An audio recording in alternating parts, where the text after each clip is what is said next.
Hello, I'm Catherine Maguire. Welcome to the Soul Alchemist Podcast, where each week I share wisdom, inspiration, and practical tools to help you remember the essence of who you truly are, your inner magic, and be that in the world.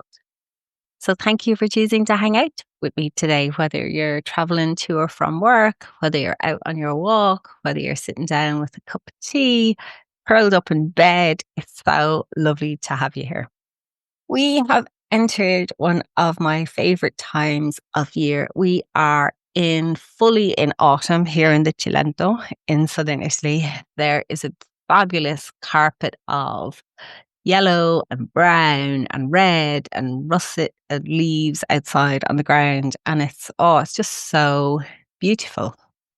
And I love this time of year. I love the colors. I love the sounds. There's a different sound when all those leaves fall. There's this lovely, the sound as you walk is different. I love the smell. There's, wood smoke coming from the chimneys.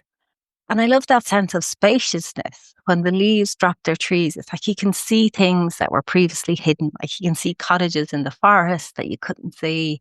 You can see further into the distance. It's lovely. I love it. And the air is kind of has that autumn feel to it. Sometimes it's foggy and you kind of feel really closed in. And then other times it's way open and crisp and you can see for miles. So I really love it. And it's also for me, in the next few days, we're on the Celtic calendar, we step into the energy of Samhain. And Samhain is the high day, the holy day that marks, summer is definitely over. The harvest is done. Everything has been taken in and stored. And now we step into the darker days of winter. We step into the void. We step into the liminal space that winter brings. And I really love this time of year. I love how it feels in my body. I love the symbolism of it. And I love that sense of returning inwards, the cozier days, the fire as well. So it's a really, really lovely time. I appreciate if you're in the Southern Hemisphere, you're entering spring. But up here, we're going into the dark. And that's what I want to talk about today. I want to talk about entering the void. Because we live at a time in the world where, we live in a, 365 day, 24-hour day, everything on everyday world. Okay. Everything is on demand. But our bodies and our psyches aren't wired for that. Our psyches are wired to something older, to something more ancient. And we need that cyclical rhythm to feel good in ourselves. We need it to feel grounded. We need it to feel centered. We need it to soothe and calm our nervous systems. We need that energy of something starting, something coming to full fruition, and then something, dying away and that period of rest afterwards. And a lot of the time, when we engage in the modern world, we don't have that because everything's on all the time. And that's one of the reasons people, feel so icky and feel so bad if you scroll a lot because, all the data shows us now that your brain, there's no start to that. There's no, nothing coming to fruition and there's no finish to that. It's just this ongoing kind of blast of information and it doesn't actually feel fulfilling. And that's why you keep going to try and get the dopamine hit, but it never actually feels like you've accomplished anything, you've achieved on it. So when we come back, when we step out of the kind of the technological world that is always on and come back into the natural world that has a rhythm that is cyclical, we feel better in our being. We feel grounded, we feel centered, we feel present, we feel expansive, we feel like we can think, things get clear, all the clutter goes away. So today is an invitation to join me in kind of the autumn of our being and step into that liminal space of autumn. And to do that, the invitation, the offering, the energy is about letting go. And why is that important?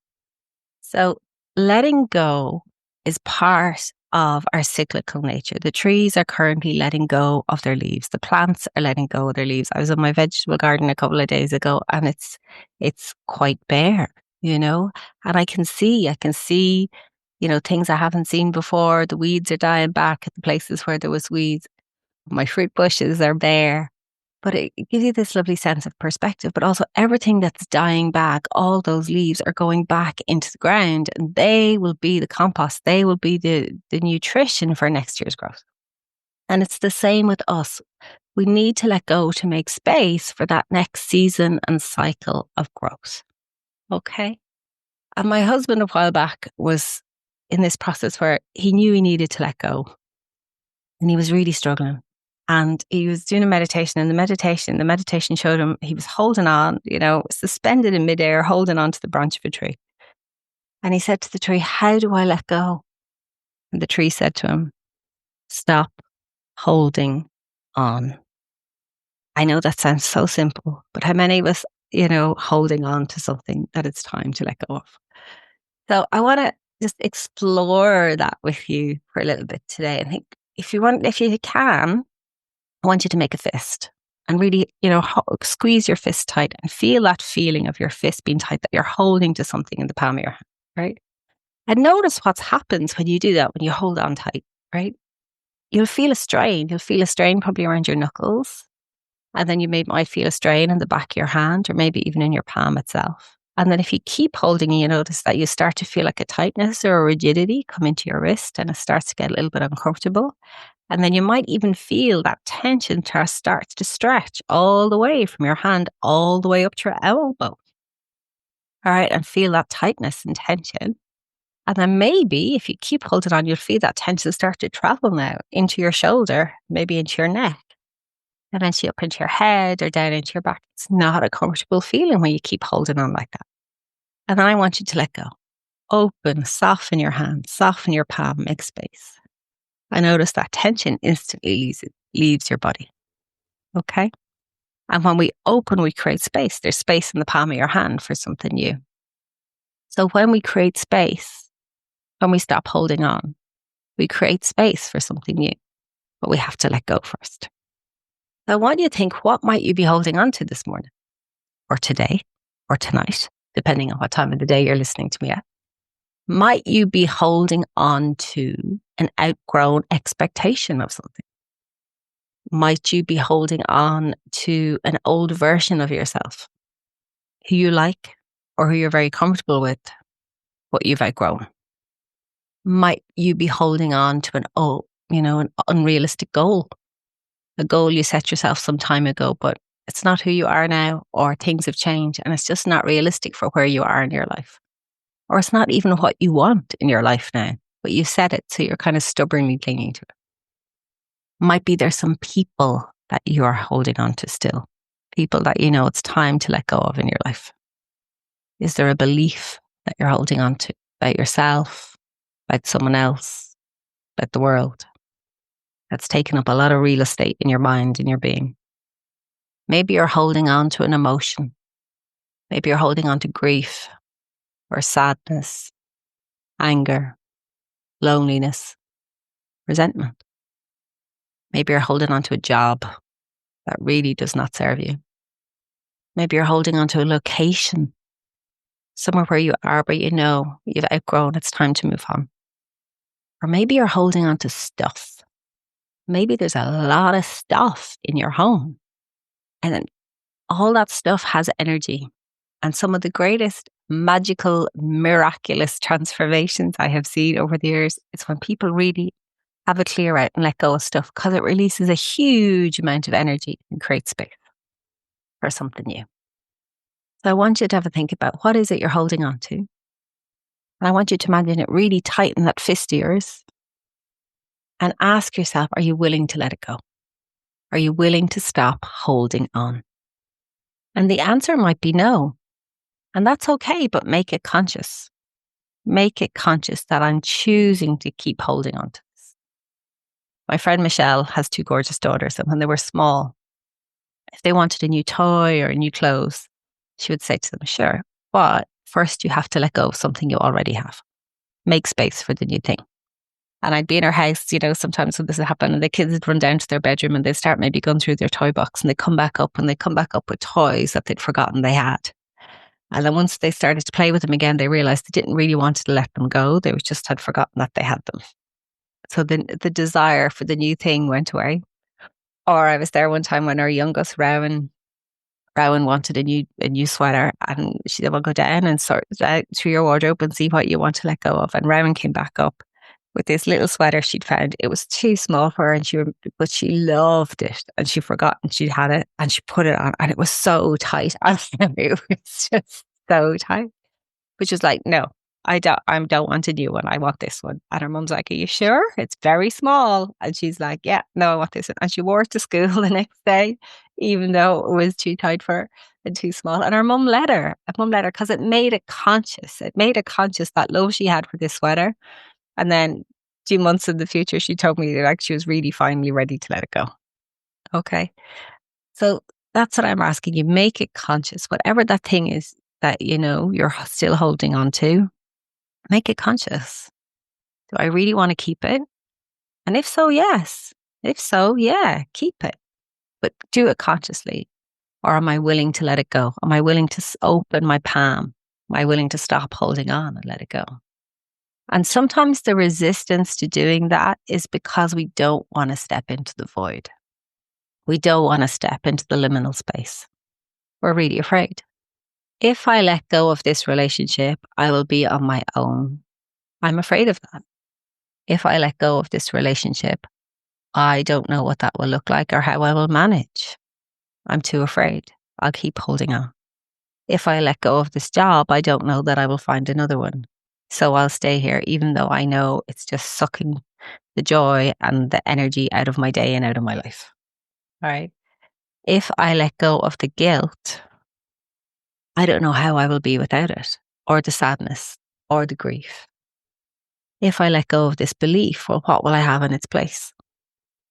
And that can feel really unnerving. What you will have is the void. And the void is that dark, black space of winter, where everything retreats under the ground, where you rest and where you integrate and where you allow the next thing to come without forcing. And because, as I said, in our modern world, we're so used to going and doing and everything on demand, we have become very afraid of the dark and of the void. So I'm asking you today to embrace it. Embrace the not knowing. Embrace having no clue of what's next. Embracing that you don't know what the next thing will look like. But also to embrace that you have the courage within you, whether you know it or not, to step into the void. And the void is not empty. The void is full of potentiality. The void is full of possibility. The void is full of creativity and inspiration and dreams that have not yet been made manifest. All my plants have retreated into the earth. Their roots are below the earth. It's not dead down there. There's lots of energy. There's lots of life. There's lots of potentiality. There's even a few voles that have been at my winter veg. Okay, there's lots happening in the void if you're willing to step in. And normally what's in there, usually, is the bigger dream that you haven't allowed yourself to dream because you're afraid of the bigness and the vastness of the dream that actually lives inside you. We keep holding on because we're afraid of meeting the most expansive version of ourselves. So we'll stay over here where it's small and limited and we're not quite ourselves. So I'm here to ask you today, would you be willing to stop holding on, to let go of that thing that you've outgrown and to step into the void with me over these darker days? Knowing that you're in the darkness, you're not supposed to see the next step or where you're going. But a bit like a beautiful black velvet blanket, what if you wrapped yourself up into the void and allowed all that energy and potentiality to inform you, to infuse you, to soothe you and nurture you so that you were ready for the next step? That's my invitation to you this week. And I know it's a big invitation. So I have something for you. I have a bonus episode for you, a guided meditation to celebrate Samhain to celebrate the turning of the wheel of the year, where I will guide you into the void. I will take you in there with me. We will meet the energy of it, meet the wisdom of it, maybe meet your guide or your power animal or someone who wishes to speak to you. I'll guide you back out of it. And so you'll have a sense of what's there, what's waiting for you to help you and support you take that next step and to stop holding on. So after this episode, go check out the bonus episode, download it, and let me know how you get on. Let me know how you get on. And as always, if you have a question, if there's something you want me to do a podcast about, if there's something that's on your mind, please, please, please get in touch. Email me at Catherine@catherinemaguire.com or DM me on Instagram. I love hearing from you. I love hearing your sharings after you listen to the podcast and what it brings up for you and what it inspires. And I would love to hear how the meditation helps you and supports you on your journey. And wherever you are in the world, north or southern hemisphere, I wish you a blessed Samhain energy. May you be blessed in this season of letting go. May you be blessed in the energy of liminal space and the gift of potentiality and new things. May you be blessed with this new cycle, this new turn of the wheel of the year. And may you be blessed with more magic than you know, so that your days are infused with joy. Sending much love from my heart to yours this autumn. Oh, this beautiful autumn and Samhain time. Slán. Agus ciao.